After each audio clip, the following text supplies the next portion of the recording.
DC here. Hi guys and gals. Well, hope you're well. It is Monday and I'm out walking in the middle of a field actually. You can see the mountains further off over there, but yeah, we just did a little bit of quick shopping at the do-it-yourself, which is just in back over there, and I told Mrs. DC she can go back home and I will continue walking. And since it's Monday, it is tag time for myself.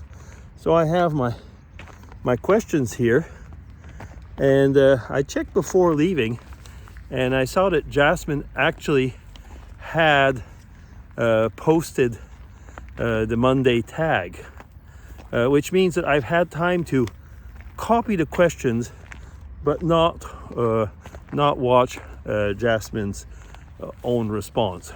So hello Jasmine, hope you're well, and I'll be doing the tag this time without actually seeing what you yourself put. Okay, so let's just start.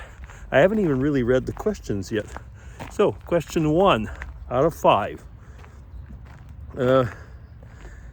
What do you think when looking at your own reflection in the mirror? Who's that old man? There's a little bit of that in a way. Over years, I mean, you know how it is. The first thing you do in the morning most of the time, or very often, is when you get into the bathroom or start brushing your teeth or whatever, is to look into the mirror. And what do you see? Yeah, you see that old man. Hello. And so it's a place where people walk. It's a shortcut. We've actually walked here before. Yeah, so what do I think when I look at myself? You know, sometimes if I'm not happy with myself, I don't want to look at myself. I almost shy away. I don't know if any of you are like that. You know, I always say, you know, the eyes are the mirror of the soul or something like that. So, you know, sometimes I'm not always happy with what I see.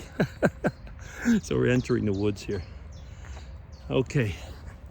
It's probably going to be pretty muddy because we've had a lot of rain, but we've had one or two better days. Okay, that's question 1. Question 2. How do you deal with self-doubt? It all depends, actually. If it's in a situation, I'm walking around the mud here.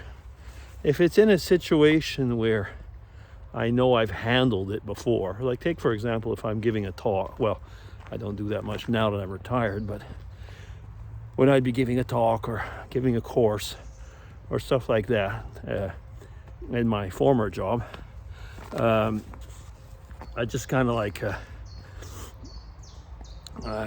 go on my past experience. The simplest thing to say is that, and not only the simplest, but the real thing for me, at least, that I can say, is I usually make a quick prayer. You know, give me strength, give me wisdom, or something very simple. It might just be help. But yeah, self-doubt.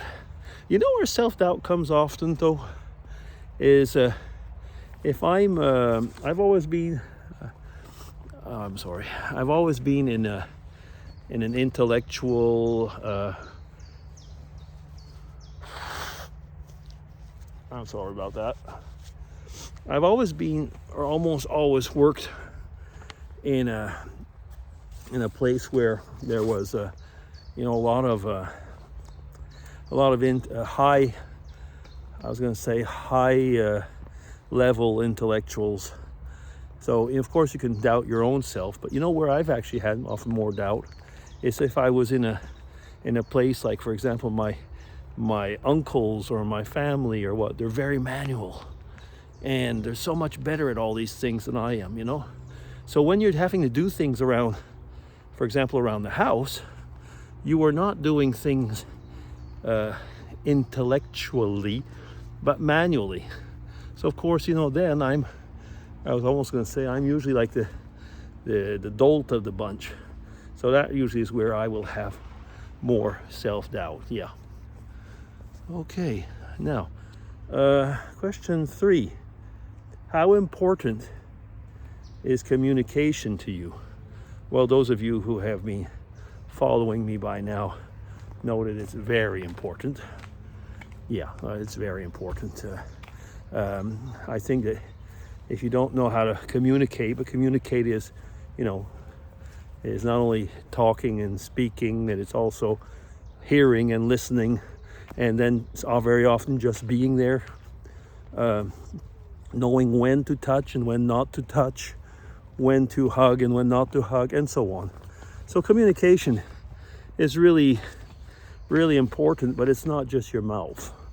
And actually, most of the time it's when you shouldn't be using your mouth, because how often, is your mouth just kind of like spoiling everything. It's pretty dark, isn't it? Let me see if I can light this up a little bit. No, not working. Let's see if I help with the ISO a little bit. Is that better? I think it is a little bit. Yeah, we'll leave it there for the moment. Okay, let's leave it there and move on to the next one. Would you say you're setting a good example for others around you? Well, is that really for me to judge in a way? Maybe. I think at least I certainly try. That's for sure. I would say that especially since I've been a father, I do try to set a good example as a family man, a good example overall as a working person, and I think I was going to say I think I do, yeah. But is it easy? Not always. Actually, I'm not always finding myself a very good example. But, I think that I've had to mentor people at work as well and so on. And by the feedback that I get by either family members or friends, I guess I could say I am. Question 5 and last. Are you leading the life you want? Are you leading the life you want, or what others expect of you? Okay, I don't think I'm leading the life that others expect of me. Many times have discussed about this, when I was early enough in my professional career, I made a conscious decision not to lead the one that was expected of me. It cost me a lot professionally, but it certainly paid off in my private and we can say spiritual life and family life and so on. So yeah, I will say we'll leave it at that. Yeah. Is that it? It is, and frankly, I was expecting to chat longer than that. Well, that's it. I'll be DC signing off. Thank you, Jasmine. Take care, and this is a very interesting tag. Okay, DC signing off. Take care, everybody. Bye.